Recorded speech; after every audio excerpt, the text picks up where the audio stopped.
Hello everyone, welcome back to our channel. तो हम लोग पढ़ रहे थे नंबर सिस्टम में हम लोगों ने देखा था इरेशनल नंबर होता क्या है, definition of an irrational number. अब हम देखेंगे कि एक इरेशनल नंबर को हम नंबर लाइन पर रिप्रेजेंट कैसे करते हैं, representation of an irrational number on number line. इसके लिए सबसे पहले हमें पता होनी चाहिए पाइथागोरस थ्योरम क्या होती है। पाइथागोरस थ्योरम आप लोगों ने पढ़ी होगी, पहले पहले भी पढ़ी होगी। जैसे एक राइट एंगल ट्राइंगल है, इसका नाम दे दिया हमने ABC। Right angle at point B पर, तो अगर ये राइट एंगल है इसके हिसाब से ये होगी हमारी हाइपोटेन्यूज। अब ए बी को परपेंडिकुलर ले लेते हैं, बी सी को बेस ले लेते हैं। आपकी चॉइस है, आप दोनों में से किसी को भी परपेंडिकुलर बेस ले सकते हो, क्योंकि अगर आप इस एंगल के रिस्पेक्ट में देखोगे तो ये बेस होगा और ये परपेंडिकुलर होगा, और अगर आप इस एंगल के रिस्पेक्ट में देखोगे तो ये बेस होगा और ये परपेंडिकुलर होगा। तो वो आप पे डिपेंड करता है, आप किस एंगल के हिसाब से देख रहे हो। तो पाइथागोरस थ्योरम क्या कहती है, हाइपोटेन्यूज का स्क्वायर इक्वल होता है परपेंडिकुलर के स्क्वायर प्लस बेस का स्क्वायर। तो यहाँ से अगर हम हाइपोटेन्यूज की वैल्यू निकालें तो आएगी √p² plus b²। √p² plus b²। अच्छा, आप लोग ये सोच रहे होगे कि यहाँ पे मैंने प्लस माइनस क्यों नहीं लिया, क्योंकि जब x² इक्वल्स टू मान लो 4 है, तो अगर हम यहाँ से x की वैल्यू निकालते हैं तो +-2 आता है। यहाँ पे इसलिए नहीं लिया क्योंकि h एक डिस्टेंस है, डिस्टेंस कभी भी नेगेटिव नहीं हो सकता, हमेशा पॉजिटिव होगा, इसलिए सिर्फ पॉजिटिव वैल्यू लिए, नेगेटिव वैल्यू नहीं ली। ठीक है, तो ये थी हमारी पाइथागोरस थ्योरम। जब हम एक इरेशनल नंबर को नंबर लाइन पर दिखाएंगे तब हम इसका यूज़ करेंगे। जैसे एग्जाम्पल के लिए ले लो √2, रिप्रेजेंट √2 ऑन नंबर लाइन। √2 एक इरेशनल नंबर है, इस नंबर को हमें नंबर लाइन पर दिखाना है, तो हम कैसे दिखाएंगे। देखो, √2 है, इसको हम लिख सकते हैं 1+1, डेट इज़ 1 का स्क्वायर प्लस 1 का स्क्वायर। अगर हम परपेंडिकुलर को 1 यूनिट ले लें, बेस को 1 यूनिट ले लें, तो हमारी हाइपोटेन्यूस आएगी √2 यूनिट, है ना। अब ड्रॉ करो इसको, ये देखो ये हमारी नंबर लाइन, ये 0, ये 1, दिस इज 2, इधर प्लस इन्फिनिटी एंड इधर अप टू माइनस इन्फिनिटी। सबसे पहले हम ड्रॉ करते हैं बेस। ये हो गया हमारा बेस, 1 सेंटीमीटर का बेस हो गया, यानी 1 यूनिट का बेस हो गया। सेंटीमीटर ले लेते हैं यूनिट को, चलो हो गया। अब क्या करना है, ये जो पॉइंट है इस वाले पॉइंट पर हमें 90 डिग्री का एंगल ड्रॉ करना है। अब वो 90 डिग्री का एंगल आप बाय कंपास भी ड्रॉ कर सकते हो, बाय डी भी ड्रॉ कर सकते हो, आपकी चॉइस है। तो जब हम इस पर 90 डिग्री का एंगल बनाएंगे तो कुछ ऐसा बनेगा, ये हो गया हमारा 90 डिग्री का एंगल। अब क्या करना है, अपने कंपास को 1 सेंटीमीटर खोलना, क्योंकि हमारा परपेंडिकुलर कितना है 1, कंपास को 1 सेंटीमीटर खोलना और इस पॉइंट से इस लाइन पर एक 1 सेंटीमीटर का आर्क लगा देना, कुछ इस टाइप से। अब क्या करना है, ये जो पॉइंट है इस पॉइंट को और इस पॉइंट को आप लोग कर देना ज्वाइन, ऐसे ज्वाइन कर देना। अब देखो ये 1 यूनिट है, ये 1 सेंटीमीटर, ये भी 1 सेंटीमीटर ही है, ये एंगल 90 डिग्री का है। तो आप इस ट्राइंगल पर पाइथागोरस थ्योरम अप्लाई कर सकते हो। ये परपेंडिकुलर है, ये बेस है। हाइपोटेन्यूज क्या होता है, √p² plus b²। √p² plus b² क्या हो जाएगा, √2, यानी ये जो लेंथ है आपकी ये आ जाएगी √2। यहाँ से लेके यहाँ तक की जो लेंथ है वो हो गई √2। अब क्या करना है, अपने कंपास को इतना इतना खोल लेना।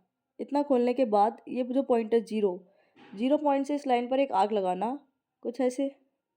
ये जो आर्क आएगा ना, ये वाला जो आर्क होगा ये होगा √2, यानी ये वाला जो पॉइंट होगा ये होगा √2 ऑन दिस नंबर लाइन। ठीक है, समझ में आया। अच्छा, आगे चलते हैं। अब क्या करना है, अब आपको रिप्रेजेंट करना है √3 को। √3 क्या होता है, 2+1 लिख सकते हैं इसको हम। अब 2 किसका स्क्वायर होता है, √2 का स्क्वायर, तो √2 का स्क्वायर प्लस 1 का स्क्वायर। तो यहाँ से अगर हम परपेंडिकुलर को √2 लें, बेस को 1 ले, तो हाइपोटेन्यूस आएगी √3, हाइपोटेन्यूस आएगी √3। लेकिन जब आप इसको ड्रॉ करोगे ना, √3 को नंबर लाइन पर दिखाओगे, तो आपको पहले से पता होना चाहिए √2 के बारे में, √2 कहाँ है नंबर लाइन पर, यानी ये आपको पहले से ड्रॉ करना पड़ेगा ताकि आप इसको ईजिली ड्रॉ कर सको। जैसे देखो अभी समझ में आएगा कैसे। ये होगी नंबर लाइन, ये 0, ये 1 एंड दिस इज 2। इधर अप टू प्लस इन्फिनिटी, इधर अप टू माइनस इन्फिनिटी। सबसे पहले ड्रॉ करते हैं बेस। बेस हमने कितना लिया है 1 सेंटीमीटर, तो ये हो गया हमारा बेस। अब क्या करना है, इस वाले पॉइंट पर 90 डिग्री का एंगल ड्रॉ करना है। ये हो जाएगा 90 डिग्री का एंगल, ठीक है। अब क्या करना है देखो, इस वाले पॉइंट इस वाले पॉइंट से इस लाइन पर √2 जितना आर्क लगाना है। तो पहले क्या करोगे, √2 का मैंने कहा था आपको पहले ड्रॉ करना पड़ेगा। √2 जितना अपना कंपास खोलना, इतना √2 जितना खोल लिया, फिर इस पॉइंट पर रखकर इस लाइन पर √2 का आर्क लगाना, ऐसे लगेगा, है ना। अब ये वाला जो पॉइंट है, यानी ये डिस्टेंस हो गई √2, यहाँ से लेके यहाँ तक की डिस्टेंस हो गई √2, ये एंगल हो गया 90 डिग्री का। अब आपको क्या करना है, इस पॉइंट को और इस पॉइंट को ज्वाइन करना है। हो गया ज्वाइन। अब देखो ये परपेंडिकुलर है, परपेंडिकुलर कितना है √2, बेस कितना है 1 यूनिट। तो जो हमारा हाइपोटेन्यूस आएगा वो कितना आएगा, परपेंडिकुलर का स्क्वायर प्लस बेस का square, that is 2 + 1 that is √3। तो हाइपोटेन्यूस आ गई √3। अब क्या करना है, अपने कंपास को, इसका मतलब ये जो डिस्टेंस है यहाँ से लेके यहाँ तक की जो डिस्टेंस है वो कितनी है √3 है। अब अपने कंपास को इतना खोलना और इस वाले पॉइंट से इस वाली लाइन पर एक आर्क लगा देना, ऐसे। ये जो पॉइंट आएगा, ये वाला जो पॉइंट आएगा ये दिखाएगा √3 को। This point is √3 on this number line, ठीक है। क्लियर हुआ। अच्छा, एक क्वेश्चन और करते हैं। अब आपको दिखाना है √5 को। √5 को आप लोग लिख सकते हो 4 + 1। √5 को आप लोग लिख सकते हो 4 + 1, या फिर लिख सकते हो 2 + 3। 4 किसका स्क्वायर होता है 2 का, तो 2 का स्क्वायर प्लस 1 का स्क्वायर। तो यहाँ से देखें परपेंडिकुलर 2 हो जाएगी और बेस 1 हो जाएगा। Perpendicular 2 and base is 1, perpendicular to base 1, तो हाइपोटेन्यूस √5, ठीक है।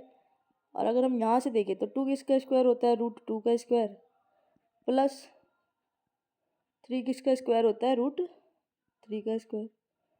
तो यहाँ से परपेंडिकुलर √2 होगी और बेस √3 होगा। लेकिन अगर आप ये वाला एक्सपेंशन लेते हो, इस वाला एक्सपेंशन में क्या होगा कि आपको √2 और √3 दोनों का पहले ही ड्रॉ करना पड़ेगा। इसमें कुछ नहीं है, इसमें आपको 2 भी एक पता है क्या होता है, 1 भी पता है क्या होता है, 1 भी पता है कितनी लेंथ है नंबर लाइन पर कहाँ है। लेकिन √2 √3 आपको बिना ड्रॉ किए पता नहीं चलेगा। √2 √3 आपको पहले ड्रॉ करना पड़ेगा, देन यू कैन ड्रॉ √5। तो इससे अच्छा है हम इसी को लेते हैं, पहले वाले को 2 एंड 1 से ड्रॉ करते हैं। तो देखो ये हमारी नंबर लाइन,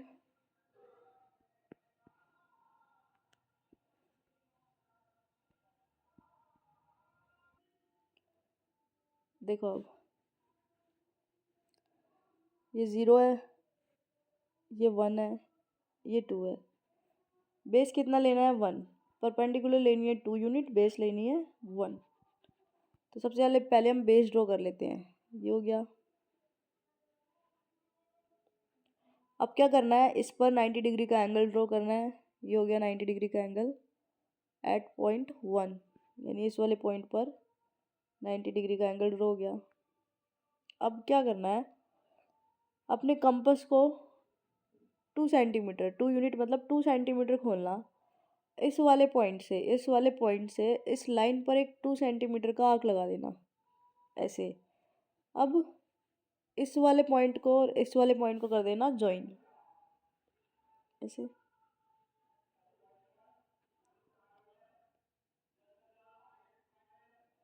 हो गया। अब देखो ये 90 डिग्री है, ये डिस्टेंस 1 यूनिट है, ये डिस्टेंस है 2 यूनिट। तो ये हो गया √5।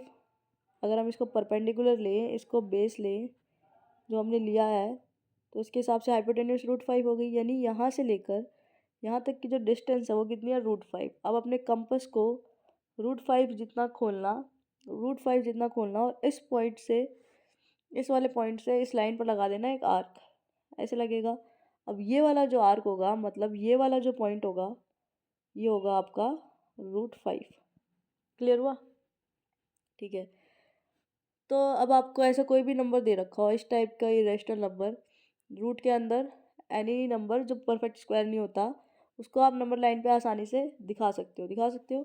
नेक्स्ट वीडियो में हम देखेंगे कि स्क्वायर रूट स्पाइरल क्या होता है। स्क्वायर रूट स्पाइरल भी इसी फॉर्मूले से बनेगा, यही चीज़ें लगेंगी उसमें भी। फॉर्मूला तो नहीं, इसी मेथड से बनेगा स्क्वायर रूट स्पाइरल। ये बिल्कुल नया टॉपिक है जो इस बार आपके सिलेबस में ऐड हुआ है, ये पहले नहीं था। तो इसको हम कवर करेंगे नेक्स्ट वीडियो में। See you in the next video.